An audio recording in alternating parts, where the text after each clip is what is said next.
Kabut tebal menyelimuti desa terpencil di Kalimantan Tengah, seolah menelan cahaya bulan. Angin malam menderu pelan, membawa aroma tanah basah dan sesuatu yang busuk, hampir tak tercium. Surya, pemuda berusia 19 tahun dengan rambut acak-acakan dan mata penuh rasa ingin tahu, duduk di beranda rumah kayunya. Matanya menatap kegelapan sawah di kejauhan, tempat para tetua desa melarang anak muda berkeliaran setelah matahari tenggelam. Desas-desus tentang Kuyang, makhluk mengerikan dengan kepala terbang dan organ tubuh menggantung, kembali menggema di kepalanya. "Jangan main di sawah malam ini," kata Mbok Sari, tetangga tua yang selalu mengintip dari balik jendela. Suaranya serak penuh peringatan. "Kuyang lapar, sudah 2 bayi hilang bulan ini." Surya hanya mengangguk tapi hatinya memberontak. Ia tak percaya cerita-cerita itu. Hanya omong kosong orang tua, gumamnya. Meski bulu kuduknya merinding. Malam semakin larut. Rumah Surya sunyi, hanya derit kayu dan suara jangkrik yang memecah keheningan. Ibunya, Marni, belum pulang. Lagi-lagi dia menghilang, keluh Surya, menggosok wajahnya dengan kasar. Marni selalu begitu, pendiam, pucat, dan sering lenyap saat malam tiba. Surya terbiasa, tapi malam ini ada sesuatu yang berbeda. Udara terasa berat seperti menekan dadanya. Ia mengambil senter tua dari laci dan melangkah keluar, mengabaikan peringatan Mbok Sari. "Aku cuma mau melihat sawah," katanya pada dirinya sendiri, meski kakinya gemetar. Sawah itu luas, dikelilingi pohon kelapa yang menjulang seperti bayang-bayang raksasa. Sinar senter menyapu tanaman padi yang bergoyang ditiup angin. Tiba-tiba, ia mendengar suara aneh, seperti desis panjang, bercampur erangan pelan. Jantungnya berdegup kencang. "Ada apa di sana?" bisiknya. Suaranya nyaris tenggelam oleh angin. Surya melangkah lebih dekat ke arah suara, senternya gemetar di tangan. Di ujung sawah, dekat rawa kecil, ia melihat sesuatu yang membuat darahnya membeku. Sebuah kepala, tanpa tubuh, melayang, rendah di atas tanah. Rambutnya panjang, kusut menjuntai seperti tali hitam. Matanya merah menyala memancarkan cahaya yang tak wajar. Yang lebih mengerikan, organ dalamnya, hati, usus, paru-paru bergoyang di udara, terhubung ke kepala itu dengan urat-urat berkilau. Makhluk itu berputar perlahan, seperti sedang mencium udara, mencari mangsa. Itu, Kuyang. Surya tersedak, kakinya terpaku. Makhluk itu seolah mendengarnya. Kepalanya berbalik tiba-tiba, menatap lurus ke arah Surya. Wajahnya, Tuhan, wajahnya hampir manusiawi, tapi penuh luka dan darah kering. Mulutnya terbuka, memperlihatkan gigi-gigi runcing. "Surya." Suara itu keluar, rendah, seperti bisikan dari neraka. Surya menjerit, senternya jatuh, dan ia tersandung ke belakang. Makhluk itu melayang mendekat, organ-organ di bawahnya bergetar seperti jeli berdarah. "Surya, apa kau di luar?" Tiba-tiba, suara Mbok Sari menggema dari kejauhan.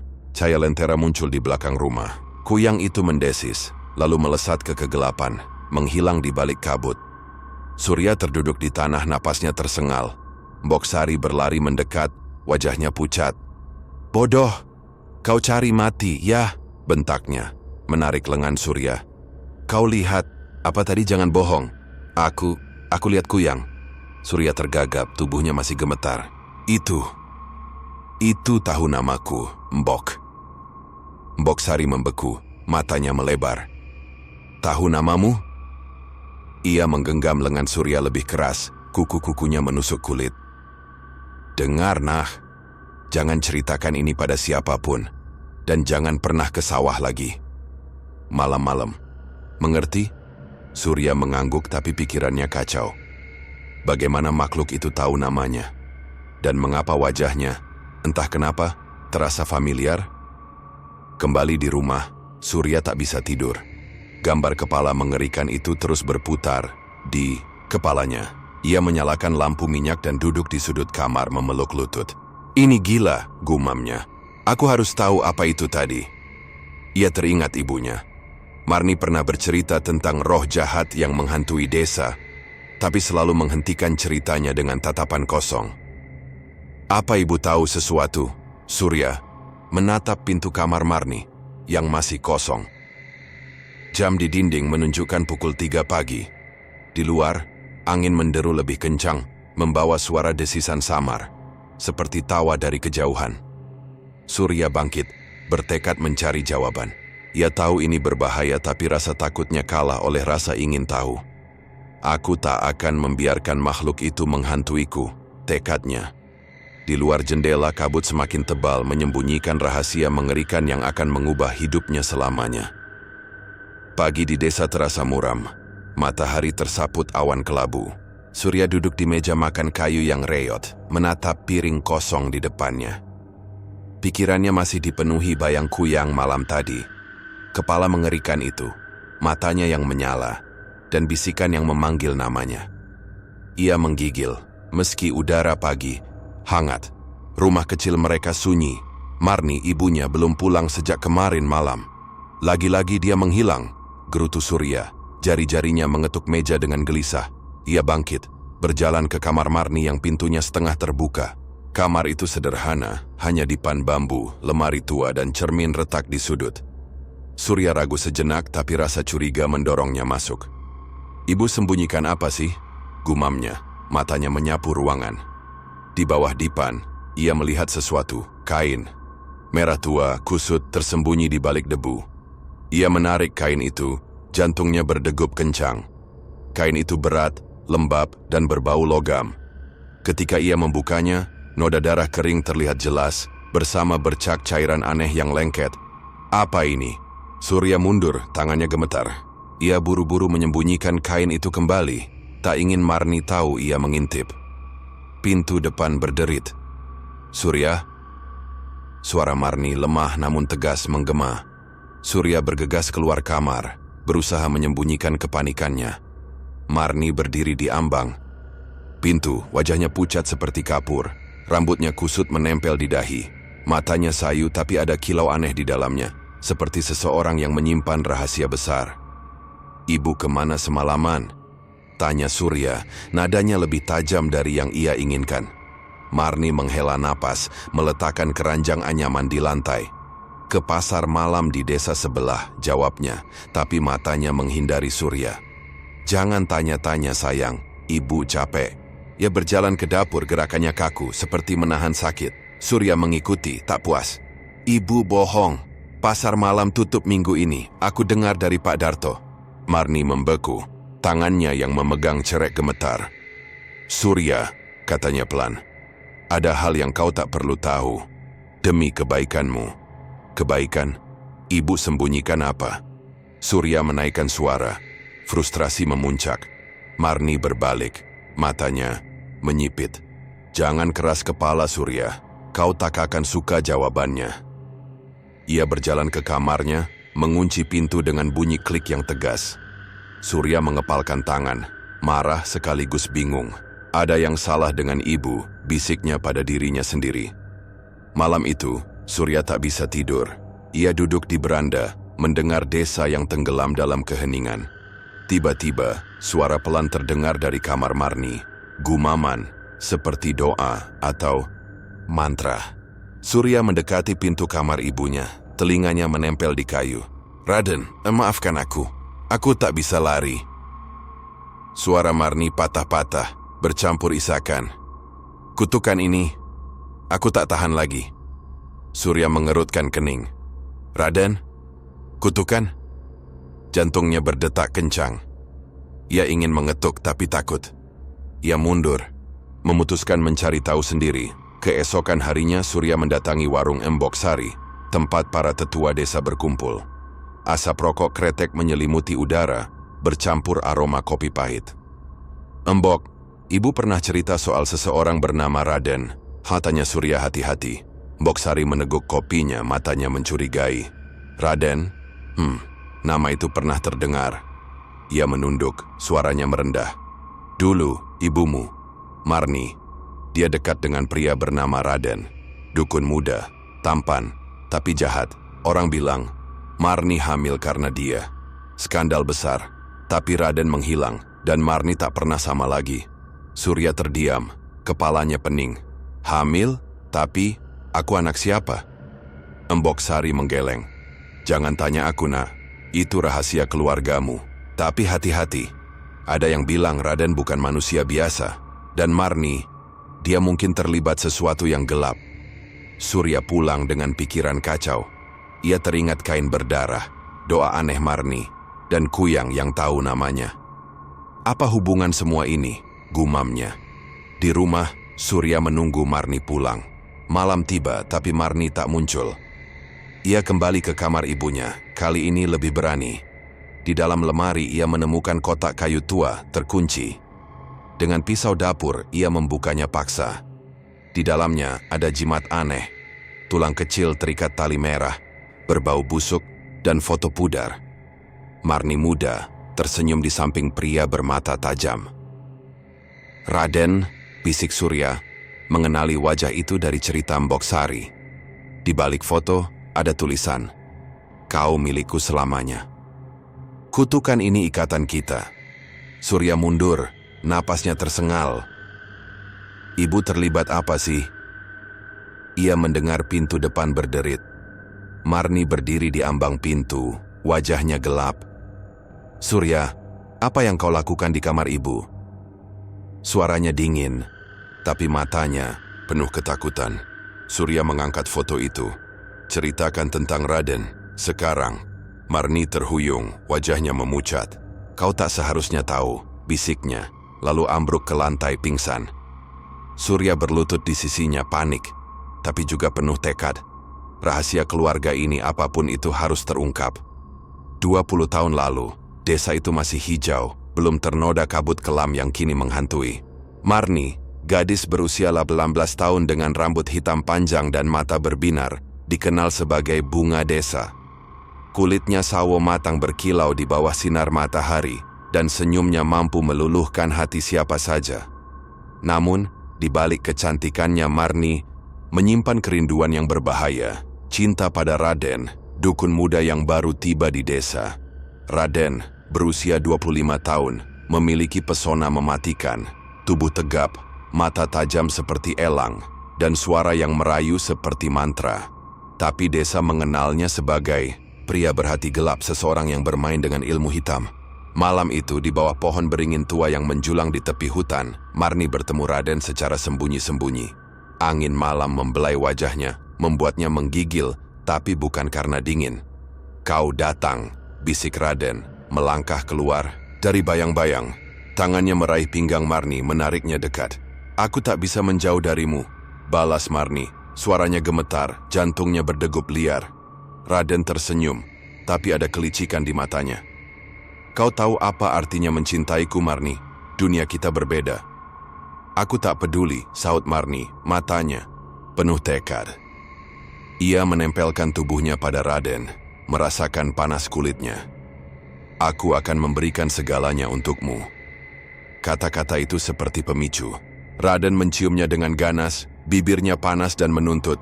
Tangannya merayap di punggung Marni, merobek kain tipis yang menutupi tubuhnya. Di bawah naungan pohon beringin, di tengah aroma tanah dan daun basah, mereka menyerah pada gairah. Adegan itu liar, penuh nafsu, namun ada keintiman yang tragis. Marni menyerahkan tubuh dan jiwanya, tak sadar harga yang akan dibayar. Raden menggenggam lehernya, berbisik di telinganya, "Kau milikku selamanya." Marni tersenyum, mengira itu janji cinta, bukan ancaman.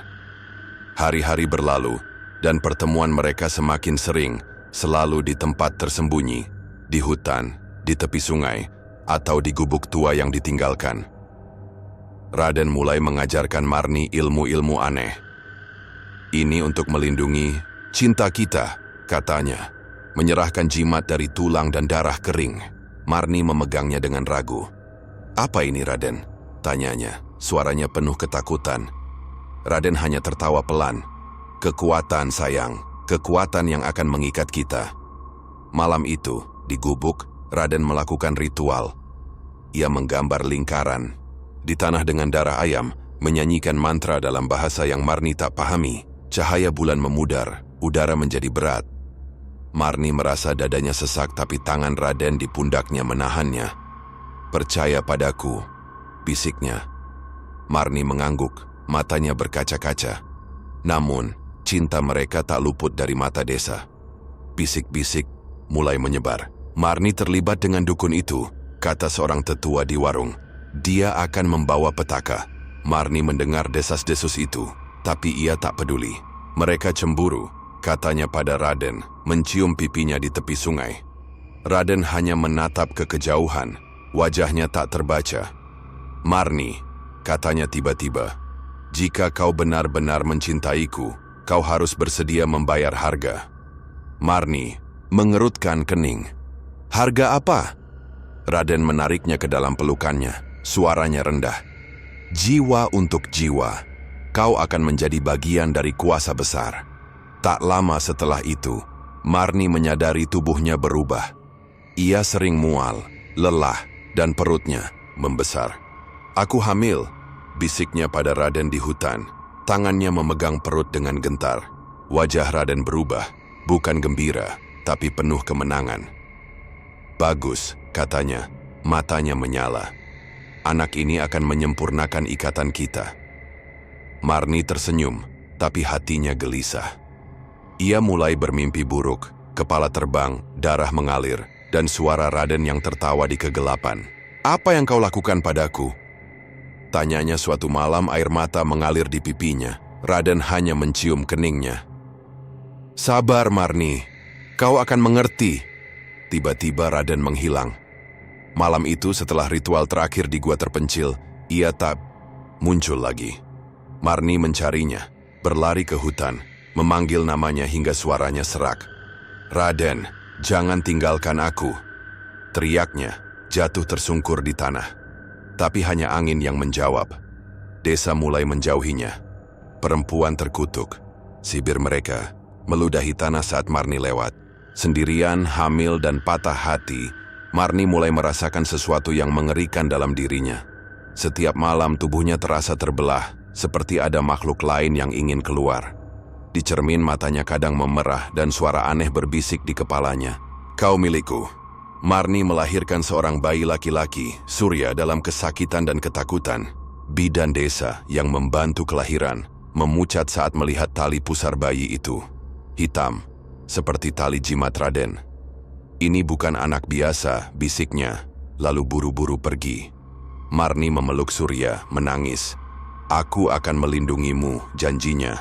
Meski ia tahu kutukan Raden telah mengikatnya. Cinta yang ia pikir akan membawa kebahagiaan telah menjerumuskannya ke dalam neraka. Dan anaknya, Surya, adalah bagian dari ikatan mengerikan itu. Kembali ke masa kini, Surya menatap foto pudar Marni dan Raden yang ditemukannya di kotak tua. Wajah ibunya yang muda penuh harapan, tapi di sampingnya Raden tersenyum seperti predator. Apa yang kau lakukan pada ibu? Bisik Surya, jari-jarinya menelusuri foto itu. Di luar, angin malam menderu, membawa desisan samar, seperti tawa Raden yang masih hidup di kegelapan. Desa tercekam ketakutan. Pagi itu, jeritan seorang ibu muda, Nila, mengguncang udara. Anakku, Kuyang mengambil anakku. Raungnya di depan rumahnya, tubuhnya ambruk di tanah. Warga berkumpul, wajah mereka pucat berbisik tentang makhluk yang kembali meneror. Bayi Nila, baru berusia 3 bulan, hilang dari ranjangnya malam tadi. Jendela kamar terbuka lebar, dan di ambangnya ada noda darah kering, seperti jejak sesuatu yang tak manusiawi. Ini kutukan, gumam seorang tetua, menggenggam jimat di tangannya. Surya mendengar kabar itu di warung Embok Sari, jantungnya berdetak kencang. Gambar kuyang yang ia lihat di sawah 2 malam lalu masih menghantuinya. Kepala mengerikan itu, mata merah menyala, dan organ tubuh yang bergoyang di udara. Lagi-lagi kuyang, katanya pelan, tangannya meremas cangkir kopi. Embok Sari menatapnya, tajam. Kau tahu sesuatu ya Surya? Jangan sembunyikan. Surya menggeleng, tapi matanya tak bisa berbohong. Ia teringat kain berdarah di kamar ibunya, doa aneh Marni dan foto Raden. Aku cuma penasaran, jawabnya buru-buru pergi. Malam tiba, dan Surya tak bisa diam. Marni seperti biasa menghilang setelah matahari tenggelam. Ibu kemana? Lagi? Gerutunya, berdiri di beranda dengan senter di tangan. Rasa takut bercampur dengan tekad membara. Aku harus tahu apa yang terjadi. Ia mengenakan jaket tua, mengambil pisau dapur, dan melangkah ke kegelapan. Tujuannya adalah rawa-rawa di ujung desa, tempatku yang terakhir terlihat. Angin malam membawa bau lumpur dan sesuatu yang busuk, membuat bulu kuduknya merinding. Rawa, itu gelap, dikelilingi ilalang tinggi dan pohon-pohon bengkok. Cahaya senter surya menyapu air keruh yang berkilau di bawah bulan. Suara katak dan jangkrik tiba-tiba lenyap, digantikan keheningan yang mencekam. Ada sesuatu di sini, bisik. Surya, napasnya tersengal. Ia melangkah hati-hati, kakinya tenggelam di lumpur. Tiba-tiba desisan panjang terdengar, seperti napas makhluk yang tak wajar. Surya mematikan senter. Tubuhnya membeku. Di kejauhan, di atas rawa, sesosok bayang melayang rendah. Kepala tanpa tubuh, rambut hitam menjuntai, dan organ dalamnya, hati, usus paru-paru, bergoyang seperti tali berdarah.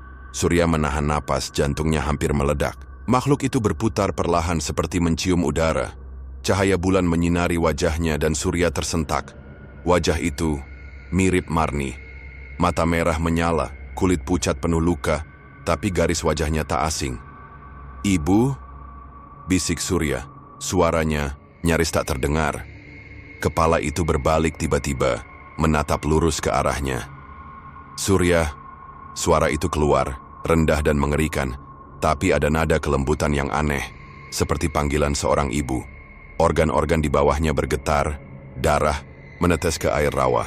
"Ibu!" teriak Surya. Kakinya mundur hingga ia tersandung. Makhluk itu melayang mendekat, mulutnya terbuka, memperlihatkan gigi runcing yang berkilau. Surya mengangkat pisau, tangannya gemetar. "Jangan dekati aku," bentaknya, tapi suaranya penuh ketakutan. Tiba-tiba, suara gong dari desa menggema, warga membunyikan tanda bahaya. Makhluk itu mendesis, matanya menyipit, lalu melesat ke kegelapan, menghilang di balik kabut. Surya jatuh ke lutut, napasnya tersengal. "Itu ibu. Itu ibu." Gumamnya, kepalanya pening. Dunia seolah runtuh di sekitarnya.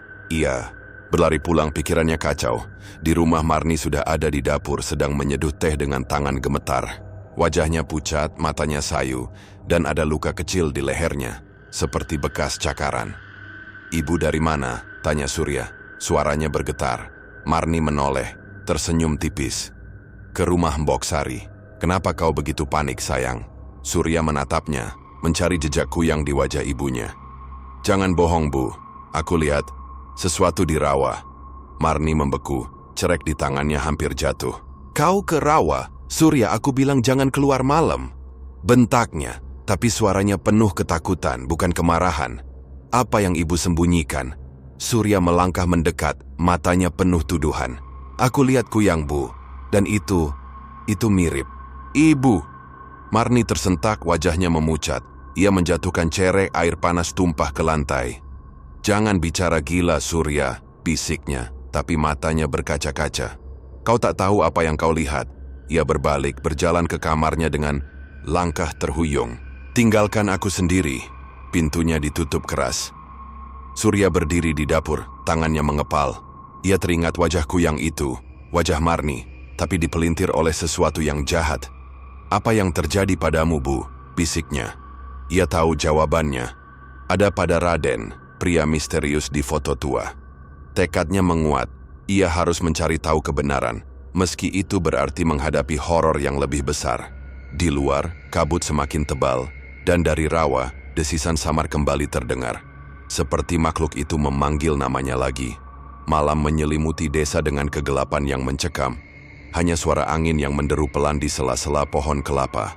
Surya duduk di lantai ruang tamu, punggungnya bersandar pada dinding kayu yang dingin. Pikirannya masih dipenuhi wajah kuyang di rawa, wajah yang begitu mirip ibunya, Marni, dengan mata merah menyala dan organ tubuh bergoyang mengerikan. "Itu, ibu," gumamnya, tangannya mengepal hingga kuku-kukunya menusuk telapak tangan. Ia tak bisa menyangkal apa yang dilihatnya, meski hatinya menolak. Pintu depan berderit pelan. Marni melangkah masuk, wajahnya pucat seperti kain kafan. rambutnya kusut menempel di dahi yang berkeringat. Ia membawa keranjang anyaman, tapi tangannya gemetar saat meletakkannya di meja. Surya bangkit, matanya penuh tuduhan. "Ibu dari mana?" Tanyanya, suaranya rendah tapi tajam, seperti pisau yang siap mengiris kebenaran. Marni menoleh, matanya sayu namun waspada. "Ke rumah Mbok Sari," jawabnya, suaranya lemah. "Aku membantu menyiapkan jimat untuk desa."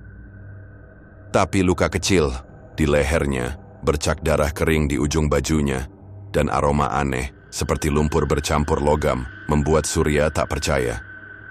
"Jangan bohong lagi, Bu," bentaknya melangkah mendekat. "Aku lihat ibu di rawa. Ibuku yang itu kan?" Marni tersentak, tubuhnya terhuyung hingga ia bersandar pada meja. Wajahnya memucat, matanya melebar penuh ketakutan. "Surya, apa yang kau bicarakan?" bisiknya, tapi suaranya patah, seperti seseorang yang ketahuan. Surya tak mundur. Ia meraih, lengan Marni memaksanya menatap mata. "Aku lihat kepala ibu melayang, mata merah, organ tubuh. Tuhan, Bu, apa yang terjadi padamu?" Air mata mulai menggenang di matanya, campuran kemarahan, ketakutan, dan rasa sayang. Marni menarik lengannya, tubuhnya gemetar. Ia ambruk ke kursi, wajahnya tenggelam di tangan. "Kau tak seharusnya melihat itu," isaknya, suaranya nyaris tak terdengar. "Kau tak seharusnya tahu." Surya berlutut di depannya, tangannya memegang bahu Marni. "Ceritakan, Bu. Aku anak ibu. Aku berhak tahu." Nada suaranya memohon, tapi ada tekad keras di dalamnya. Marni mengangkat wajah, matanya berkaca-kaca penuh luka yang tak terucap. "Baiklah," bisiknya akhirnya. "Tapi kau akan membenciku setelah ini." Dengan suara parau Marni mulai bercerita. 20 tahun lalu, aku mencintai seseorang, Raden. Dia bukan manusia biasa, Surya. Dia dukun, tapi juga sesuatu yang lebih gelap. Aku bodoh terbuai janjinya. Dia bilang aku bisa memiliki kekuatan cinta abadi. Tapi itu jebakan. Marni menunduk, air mata menetes ke lantai. Dia mengutukku. Setiap malam tubuhku terbelah. Aku jadi kuyang, makhluk yang haus darah bayi untuk bertahan hidup. Aku tak bisa melawan Surya. Aku mencoba, tapi kutukan ini terlalu kuat. Surya terdiam, mulutnya kering. "Jadi, ibu yang mencuri bayi-bayi itu?" tanyanya. Suaranya gemetar. Marni mengangguk pelan, wajahnya penuh rasa bersalah. "Aku benci diriku," isaknya. "Setiap kali aku berubah, aku kehilangan kendali. Makhluk itu bukan aku, tapi juga aku. Aku tak ingin kau tahu, Surya. Aku tak ingin kau melihat ibumu sebagai monster." Surya mundur, kepalanya pening. Gambar ibunya, wanita lembut yang dulu menyanyikan lagu pengantar tidur, bercampur dengan wajah kuyang yang mengerikan. "Kenapa ibu tak bilang dari dulu?" tanyanya, suaranya penuh luka. Marni meraih tangannya, tapi Surya menarik diri. "Aku ingin melindungimu," jawab Marni. Air mata mengalir deras. "Kau satu-satunya alasan aku bertahan. Aku tak ingin kau hidup dengan beban ini." Tiba-tiba, Marni bangkit, memeluk Surya dengan erat. Tubuhnya dingin, tapi pelukannya penuh kasih, sayang yang tulus. "Maafkan ibu," bisiknya, wajahnya terkubur di bahu Surya. "Aku tak pernah ingin jadi ini." Surya membeku, hatinya terbelah antara jijik dan kasihan. Perlahan, ia membalas pelukan itu, air matanya jatuh ke rambut Marni. "Ibu, aku tak tahu harus rasakan apa," katanya, suaranya patah. "Tapi aku tak bisa benci ibu." Adegan itu penuh emosi, intim dalam kesedihan yang mendalam. Mereka berdiri dalam pelukan, dua jiwa yang terluka oleh rahasia kelam. Tapi Surya menarik diri, matanya berbinar dengan tekad. "Kita harus akhiri ini, Bu. Kutukan ini, aku akan cari cara mematahkannya." Marni menggeleng, wajahnya penuh keputusasaan. "Tak ada cara, Surya. Raden, dia satu-satunya yang tahu, dan dia mungkin bukan manusia lagi." "Kalau begitu aku akan cari Raden," tegas Surya, tangannya mengepal. "Aku tak akan biarkan ibu hidup begini." Marni memandangnya, campuran rasa bangga dan ketakutan di matanya. Kau keras kepala seperti ibu dulu, katanya, tersenyum pahit. Tapi hati-hati, Raden. Dia lebih berbahaya dari yang kau bayangkan. Surya mengangguk, meski dadanya sesak. Ia meninggalkan Marni di ruang tamu, melangkah ke beranda untuk menghirup udara malam. Di kejauhan, rawa-rawa tampak gelap, menyembunyikan rahasia mengerikan. Raden, bisik Surya, matanya penuh dendam. Kau akan membayar untuk ini. Di dalam rumah Marni menatap pintu, tangannya memegang luka di lehernya. Desisan samar terdengar di kepalanya, suara kutukan yang tak pernah diam. Pagi di desa terasa kelabu, awan tebal menutupi matahari, seolah meramalkan petaka. Surya berdiri di beranda, matanya menatap sawah yang berkabut, pikirannya penuh tekad. Setelah konfrontasi dengan Marni malam tadi, ia tahu satu-satunya cara menyelamatkan ibunya dari kutukan Kuyang adalah menemukan Raden, dukun misterius yang telah menghancurkan hidup Marni. Kau tak akan lolos, Raden, gumamnya, tangannya mengepal. Ia mengenakan jaket tua, memasukkan pisau dapur dan jimat kecil yang ditemukannya di kotak Marni ke saku, lalu melangkah ke desa. Surya menuju rumah Pak Karto, dukun tua yang dikenal sebagai satu-satunya orang di desa yang mungkin tahu tentang Raden. Rumah Pak Karto berdiri di pinggir desa, terpencil, dikelilingi pohon pisang dan bau kemenyan yang menyengat. Surya mengetuk pintu kayu yang reyot. "Pak Karto, ini Surya. Aku butuh bantuan," teriaknya. Pintu terbuka perlahan, memperlihatkan wajah Pak Karto yang keriput, matanya kecil namun tajam. "Masuk, nak," katanya, suaranya serak. "Tapi, aku tahu kau datang bukan untuk obrolan biasa." Di dalam, ruangan gelap dipenuhi asap kemenyan dan tumpukan jimat dari tulang dan kain merah. Surya duduk di tikar, tak membuang waktu. "Aku cari Raden, orang yang mengutuk ibuku, Marni. Apa kau tahu dia di mana?" Pak Karto meneguk arak dari cangkir bambu, matanya menyipit. "Raden," desisnya, seperti nama itu membawa racun. "Dia masih hidup, nak, tapi dia bukan manusia lagi. Terakhir ku dengar, dia bersemayam di gua terlarang, di hutan sebelah utara, tempat yang tak seorang pun berani dekati." "Gua terlarang?" Surya mengerutkan kening. "Kenapa tak ada yang bilang sebelumnya?" Pak Karto tertawa pahit. "Karena orang yang masuk ke sana tak pernah kembali. Raden, dia dikelilingi makhluk-makhluk seperti ibumu. Kuyang, roh jahat, entah apa lagi." Ia menatap Surya dengan serius. "Kalau kau pergi, bawa ini." Pak Karto menyerahkan sehelai kain putih bertuliskan mantra. "Ini bisa melindungimu, tapi hanya sebentar. Dan jangan pergi sendirian." Surya mengangguk, menyimpan kain itu. Saat ia melangkah keluar, sebuah suara memanggilnya. "Surya, tunggu." Seorang gadis berlari mendekat, rambutnya dikuncir kuda, matanya penuh kemarahan. Itu Lina, gadis seusia Surya yang dikenal pemberani. "Aku dengar kau mau cari Raden," katanya. Napasnya tersengal. "Aku ikut. Kuyang itu, dia mengambil adikku 3 tahun lalu. Aku ingin balas dendam." Surya menatapnya, melihat pisau berkarat di tangan Lina dan luka di hatinya. "Ini berbahaya, Lina. Kau yakin?" tanyanya. "Yakin," tegas Lina. Matanya berkilat. "Aku tak takut mati. Aku cuma ingin makhluk itu musnah." Surya ragu, tapi ada sesuatu dalam diri Lina.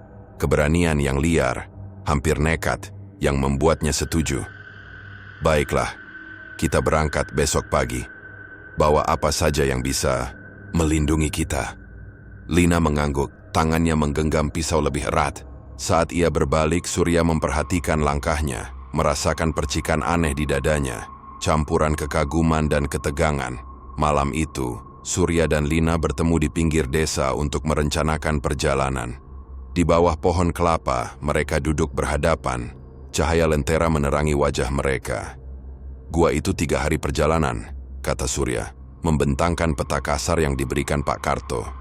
"Kita harus lewat hutan lebat dan rawa. Bahaya di mana-mana." Lina menatap peta, jari-jarinya menelusuri garis. "Aku pernah ke hutan itu sekali," katanya. "Ada suara aneh di sana, seperti bisikan. Kita harus waspada. Surya memandang Lina, memperhatikan matanya yang penuh, dendam tapi juga rapuh.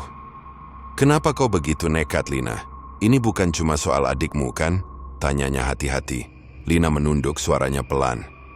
Adikku, dia satu-satunya keluargaku yang tersisa. Kuyang mengambilnya saat aku tidur di sampingnya. Aku dengar jeritannya, Surya, tapi aku tak bisa berbuat apa-apa. Aku tak akan biarkan makhluk itu hidup. Air mata menggenang di matanya, tapi ia cepat menyekanya. Surya meraih tangannya, merasakan dingin kulitnya. Kita akan hentikan ini. Bersama, katanya. Suaranya penuh tekad. Lina menatapnya, ada kilau baru di matanya. Kau beda, Surya. Orang lain cuma takut, tapi kau berani. Ia tersenyum tipis, dan untuk sesaat ketegangan di antara mereka mencair. Mereka berbicara hingga larut, berbagi cerita tentang keluarga, luka, dan harapan. Chemistry di antara mereka tumbuh, meski diwarnai bayang-bayang bahaya yang menanti. Jangan mati di gua itu ya, canda Lina. Tapi suaranya serius. Kau juga, balas Surya tersenyum. Pagi harinya mereka berangkat dengan tas berisi bekal, pisau dan jimat dari Pak Karto. Hutan di depan mereka gelap.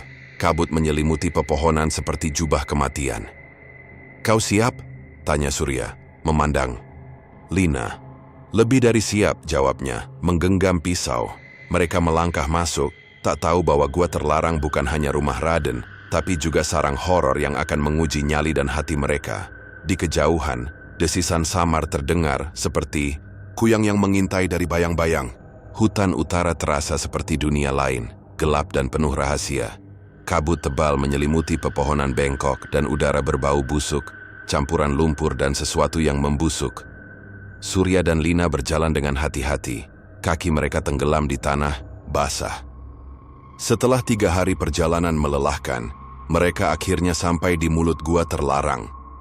Batu-batu hitam mengelilingi pintu masuknya, dihiasi ukiran aneh yang tampak hidup di bawah cahaya lentera. Ini tempatnya, bisik Surya. Suaranya gemetar. Lina menggenggam pisau berkaratnya, matanya penuh tekad. Aku siap, kita cari Raden dan akhiri ini. Mereka melangkah masuk, lentera Surya menerangi dinding gua yang licin dan penuh lumut. Bau busuk semakin menyengat, seperti mayat yang dibiarkan membusuk. Apa itu? Tanya Lina, menunjuk tumpukan tulang di sudut. Tengkorak manusia, beberapa masih bercak darah kering. Surya menelan ludah. Tangannya meraih jimat dari Pak Karto. Jangan pikirkan, fokus, katanya, meski jantungnya berdegup kencang. Suara tetesan air bergema, bercampur dengan desisan samar yang membuat bulu kuduk mereka merinding. Lorong gua semakin dalam, membawa mereka ke ruangan luas yang diterangi cahaya aneh, seperti nyala api biru yang tak wajar. Di tengah ruangan, sosok tinggi berdiri, Raden. Tubuhnya setengah manusia, setengah iblis, kulitnya kelabu, matanya menyala kuning, dan tangannya berakhir dengan cakar panjang. Di sekitarnya 3 kuyang melayang. Kepala mereka mengeluarkan suara mendesis, organ dalam bergoyang seperti tali berdarah. Kau anak Marni ya, kata Raden. Suaranya dalam dan penuh ejekan. Tawanya menggema, membuat dinding gua bergetar. Kau datang untuk mati, seperti ibumu yang bodoh? Surya mengepalkan tangan, kemarahan membakar dadanya. Kau yang mengutuk ibu. Lepaskan dia, bentaknya, mengangkat pisau. Raden tertawa lebih keras. Lepaskan, kutukan itu ikatan abadi. Marni milikku, dan kau hanya kesalahan yang tak kuinginkan. Kata-kata itu seperti pukulan bagi Surya, tapi sebelum ia bisa menjawab, Lina berlari ke depan, pisau di tangannya diayunkan ke arah Raden. Pembunuh, teriaknya, matanya penuh dendam.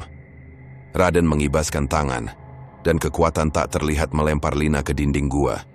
Ia jatuh dengan erangan, darah mengalir dari lengannya yang terluka. Lina! Surya berlari ke arahnya, melindunginya dari kuyang yang mulai mendekat. Salah satu makhluk itu mendesis. Mulutnya terbuka memperlihatkan gigi runcing. Surya mengayunkan pisau, memotong organ yang menggantung, membuat kuyang itu menjerit dan melayang mundur. Kalian tak akan keluar hidup, raung Raden, mengangkat tangan untuk memanggil lebih banyak kuyang. Surya membantu Lina berdiri, wajahnya penuh kekhawatiran. "Kau baik-baik saja?" tanyanya, memeriksa luka di lengan Lina. "Aku masih bisa bertarung," desis Lina, meski wajahnya pucat. Mereka mundur, punggung mereka menempel pada dinding gua. Kuyang-kuyang itu melayang mendekat, mata merah mereka menyala dalam kegelapan. Surya merogoh saku, mengeluarkan kain putih dari Pak Karto. "Coba ini." Ia membaca mantra yang tertulis, suaranya gemetar. Cahaya samar keluar dari kain, membuat Kuyang menjerit dan mundur. Tapi Raden hanya tertawa. "Jimat lemah, kau tak bisa melawanku." Raden melangkah mendekat, cakarnya berkilau di bawah cahaya api biru. "Marni adalah milikku," katanya. Suaranya penuh obsesi. "Dia menyerahkan jiwanya untukku, dan anaknya kau adalah bukti ikatan." "Itu..." Surya membeku, kata-kata itu mengguncangnya. "Kau bohong," teriaknya, tapi Raden hanya tersenyum. "Tanya ibumu, dia tahu kebenaran." Surya merasa dunianya runtuh. Apakah ia benar-benar anak Raden? Apakah darah monster mengalir di nadinya? Lina meraih tangan Surya, menariknya dari keterpurukan. "Jangan dengarkan dia," bentaknya. "Kita harus keluar dari sini." Mereka berlari menuju lorong, tapi Raden mengibaskan tangan lagi, membuat batu-batu gua runtuh menghalangi jalan keluar. Surya dan Lina terpojok, napas mereka tersengal. "Kita tak bisa lawan dia," bisik Lina, tangannya gemetar. Surya menatapnya, lalu ke arah Raden. "Kita tak perlu menang, kita cuma perlu hidup," katanya, meraih batu tajam dari tanah. Dengan teriakan, Surya melempar batu itu ke arah Raden, mengalihkan perhatiannya. Ia dan Lina berlari ke lorong lain, menghindari Kuyang yang mengejar. Mereka menemukan celah kecil di dinding gua, cukup untuk mereka merangkak keluar. Di luar, hutan gelap menyambut mereka, tapi setidaknya mereka hidup. Lina terduduk, darah masih mengalir dari lengannya. "Kita gagal," katanya, suaranya penuh keputusasaan. Surya berlutut di sisinya, merobek kain dari bajunya untuk membalut luka Lina. "Kita belum selesai," tegasnya. "Raden bilang kutukan tak bisa dipatahkan kecuali ibu mati. Aku tak akan biarkan itu terjadi." Lina menatapnya, matanya penuh kekaguman meski penuh rasa sakit. "Kau keras kepala," katanya, tersenyum lemah. Surya membalas senyuman, tapi hatinya berat. Kebenaran tentang dirinya dan Raden masih menghantuinya. Di kejauhan, raungan Raden bergema dari gua, seperti janji bahwa pertarungan ini belum berilustratif. Surya dan Lina bersandar satu sama lain. Napas mereka bercampur di udara dingin. Tahu bahwa perjalanan mereka baru saja menjadi lebih gelap. Desa terperangkap dalam spiral kengerian. Setelah Surya dan Lina lolos dari gua Raden, Kuyang menjadi lebih ganas, seolah dipicu oleh kemarahan tuannya. Malam demi malam pembunuhan beruntun mengguncang desa. Pertama Pak Darto, penjaga warung, ditemukan di sawah dengan leher robek, darahnya terserap tanah. Lalu seorang ibu muda, Sari, ditemukan di dapur rumahnya, tubuhnya terkoyak, bayinya hilang. Ketiga, seorang pemuda bernama Jono, ditemukan di tepi rawa, matanya terbuka lebar, wajahnya membeku dalam teror. Setiap tempat kejadian dipenuhi noda darah dan bau busuk, tanda Kuyang. Warga tak berani keluar setelah matahari terbenam, pintu-pintu dikunci, jimat-jimat digantung di ambang. Surya dan Lina kembali ke desa dengan tubuh penuh luka dan hati dipenuhi kegagalan. Mereka berlindung di gubuk tua di pinggir desa, tempat yang ditinggalkan sejak lama. Malam itu, di bawah atap bocor yang meneteskan air hujan, mereka duduk dekat, berbagi kehangatan di tengah udara dingin. "Kita tak bisa lawan Raden," kata Lina, suaranya penuh keputusasaan. Lengannya yang terluka dibalut kain compang-camping, darah merembes perlahan. Surya memandangnya, matanya penuh rasa bersalah. "Ini salahku. Aku yang membawa kita ke gua itu." Lina meraih tangannya, jari-jarinya dingin tapi kuat. "Kau cuma ingin selamatkan ibumu, aku yang nekat ikut." Matanya berkaca-kaca, tapi ada kelembutan di dalamnya. Hujan di luar semakin deras, petir menyambar menerangi wajah mereka. Ketegangan yang terpendam selama perjalanan meledak. "Aku takut kehilanganmu, Surya," bisik Lina. Suaranya nyaris tenggelam oleh deru hujan. Surya menatapnya, jantungnya berdetak kencang. Tanpa kata, ia menarik Lina ke dalam pelukannya. Bibir mereka bertemu dalam ciuman yang penuh gairah, liar dan putus asa. Tubuh mereka menyatu di lantai gubuk, pakaian terlepas dalam kegelapan, kulit mereka panas di tengah udara dingin. Adegan itu intim, penuh nafsu namun tragis, seperti pelarian dari kengerian yang mengintai. "Jangan tinggalkan aku," bisik Lina di sela napasnya, tangannya mencengkeram punggung Surya. "Aku janji," balas Surya, meski ia tahu dunia mereka sedang runtuh. Pagi harinya Surya terbangun sendirian. Lina hilang. Selimut tua yang mereka gunakan terlipat rapi, tapi ada secarik kertas di sisinya. Dengan tangan gemetar, Surya membacanya. "Aku harus membunuh Marni. Ini demi desa. Maaf, Surya." Jantungnya seperti dihantam batu. "Lina, tidak!" teriaknya, berlari keluar gubuk. Pengkhianatan itu seperti pisau di dadanya. Ia tahu Lina dipenuhi dendam karena Kuyang mengambil adiknya, tapi membunuh ibunya. "Aku tak akan membiarkan ini," gumamnya, berlari menuju rumahnya, berharap tak terlambat. Di desa, kengerian berlanjut. Surya melewati kerumunan warga yang menangisi korban baru. Mbok Sari, tetangganya, ditemukan di beranda rumahnya, tubuhnya terkoyak, jimat di tangannya hancur. "Kuyang tak bisa dihentikan," teriak seorang warga, suaranya penuh kepanikan. Surya tak berhenti, kakinya terus berlari. Ia teringat wajah Marni sebagai Kuyang, mata merah, organ bergoyang, dan rasa bersalah menyerangnya. "Apa ibu yang melakukan ini semua?" bisiknya. Tapi ia menolak percaya. Sampai di rumah, Surya menemukan pintu terbuka. Di dalam Marni duduk di sudut ruang tamu, wajahnya pucat, tangannya memegang kain merah bercak darah. "Ibu," panggil Surya, berlutut di depannya. "Lina mau membunuh ibu, kita harus pergi." Marni menatapnya, matanya penuh luka. Ho tahu Surya, aku dengar bisik-bisik warga. Mereka semua ingin aku mati." Suaranya lemah tapi ada kepasrahan di dalamnya. "Mungkin mereka benar. Aku monster." "Jangan bilang begitu," bentak Surya, air mata mengalir di pipinya. "Kau, ibuku. Aku akan lindungi kau." Marni tersenyum pahit, tangannya menyentuh wajah Surya. "Kau anak yang baik, tapi kutukan ini. Aku tak bisa lari lagi." Tiba-tiba, suara langkah terdengar dari luar. Lina berdiri di ambang pintu, pisau di tangannya berkilau di bawah cahaya matahari. "Surya minggir," katanya, suaranya dingin. "Dia harus mati. Lihat berapa banyak yang sudah tewas karena dia." Surya berdiri di depan Marni, tangannya menggenggam pisau dapur. "Lina, jangan lakukan ini. Kita bisa cari cara lain," teriaknya. Lina menggeleng, matanya penuh dendam. "Kau tak melihat adikku mati, Surya. Kau tak dengar jeritannya. Marni adalah Kuyang. Dia pembunuh." Marni bangkit, langkahnya lemah. "Lina, kau benar," katanya, suaranya pelan. "Aku tak bisa kendalikan makhluk itu. Tapi jangan salahkan Surya." Lina ragu sejenak, pisaunya gemetar, tapi dendamnya terlalu. Surya melangkah mendekat, mencoba meraih tangan Lina. "Kita bisa hentikan Raden. Dia penyebab semua ini," pintanya. Tapi Lina menarik tangannya, wajahnya keras. "Raden terlalu kuat. Marni adalah sumbernya sekarang. Aku tak punya pilihan." Surya merasa dunianya hancur. Wanita yang ia cintai berdiri di depannya, siap membunuh ibunya. Di luar, desa terus berduka, korbanku yang bertambah, dan kabut semakin tebal, seperti menyembunyikan rahasia yang lebih gelap. Kabut menyelimuti rawa-rawa, menyelubungi desa dalam aura kematian.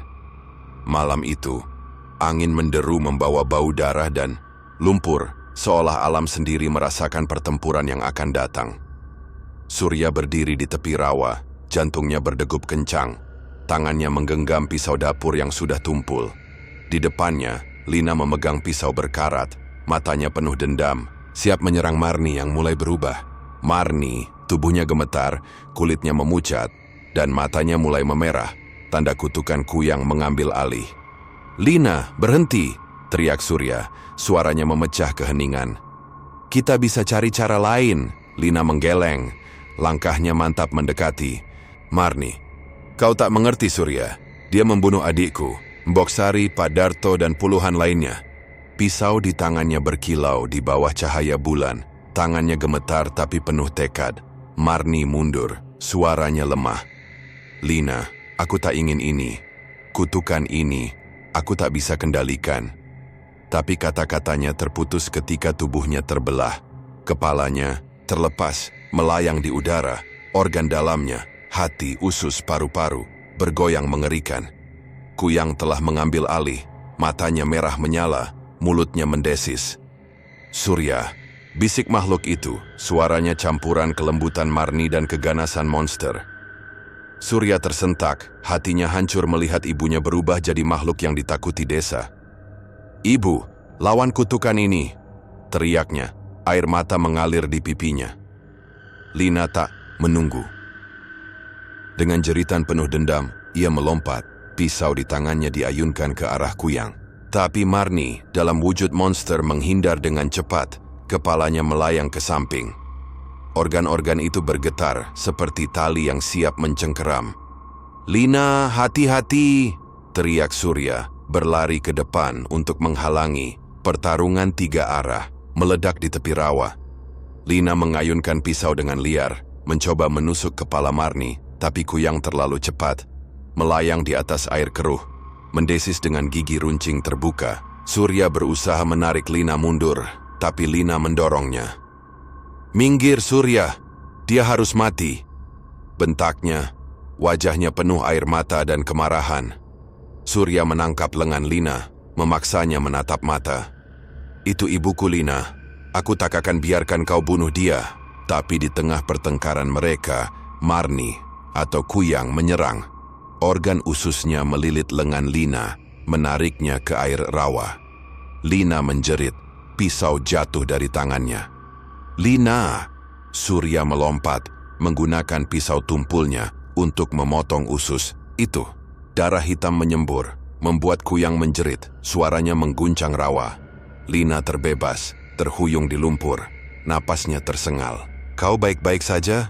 Tanya Surya membantu Lina berdiri. Lina mengangguk, tapi matanya masih penuh dendam. Kita tak bisa selamatkan dia, Surya. Lihat dia sekarang. Kuyang melayang di atas mereka. Kepala Marni menatap dengan mata merah, tapi ada air mata di wajahnya. Surya, biarkan aku mati, bisik suara Marni, patah dan penuh keputusasaan. Ini satu-satunya cara. Surya menggeleng, air mata membasahi wajahnya. Tidak, Ibu. Aku akan temukan Raden, dia yang harus mati. Tapi sebelum ia bisa bergerak, raungan mengerikan menggema dari kegelapan. Raden muncul.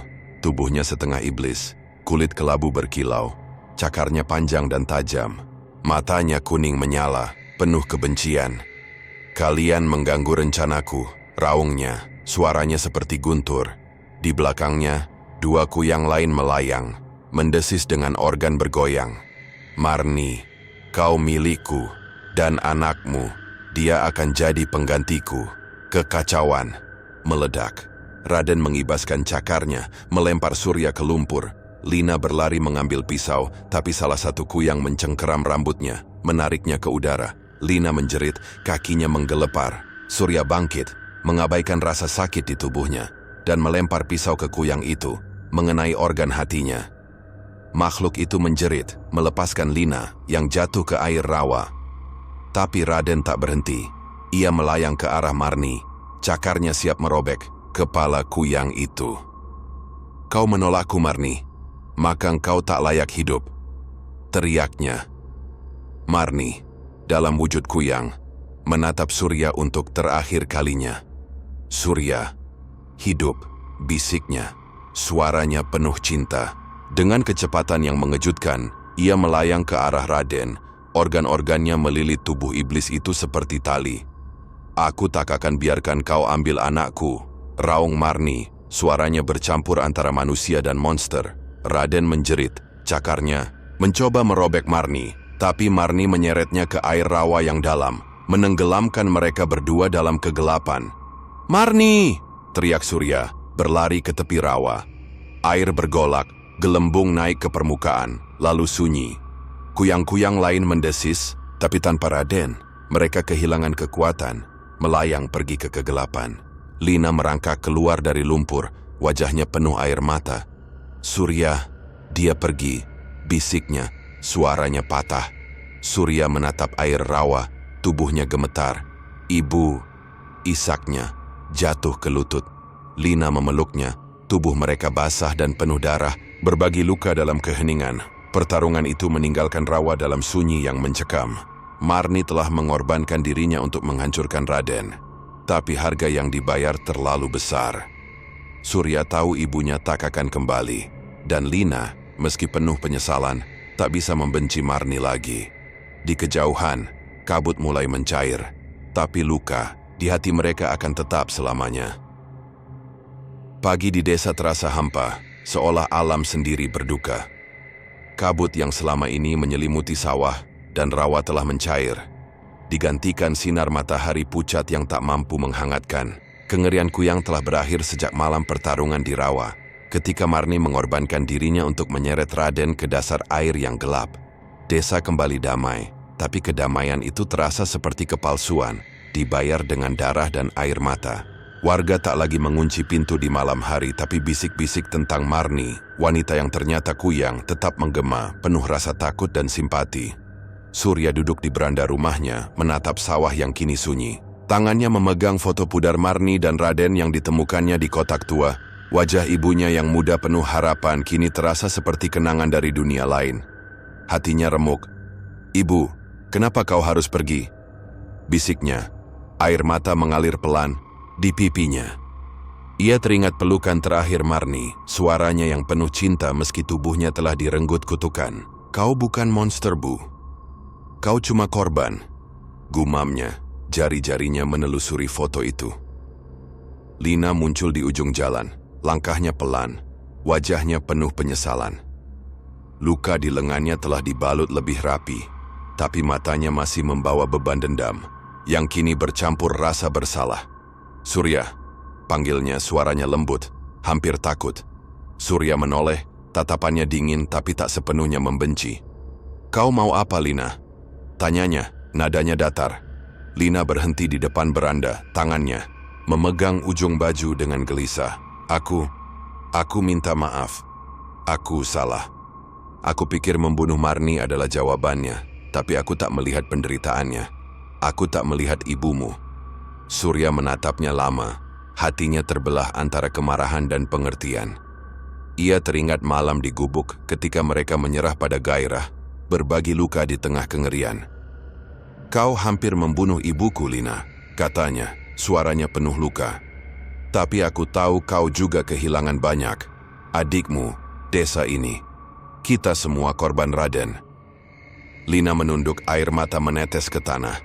"Aku tak tahu bagaimana menebusnya, Surya, tapi aku ingin coba. Untukmu, untuk desa." Surya bangkit, melangkah mendekat. Ia memandang mata Lina, melihat kejujuran di dalamnya. "Kita tak bisa ubah yang sudah terjadi," katanya pelan.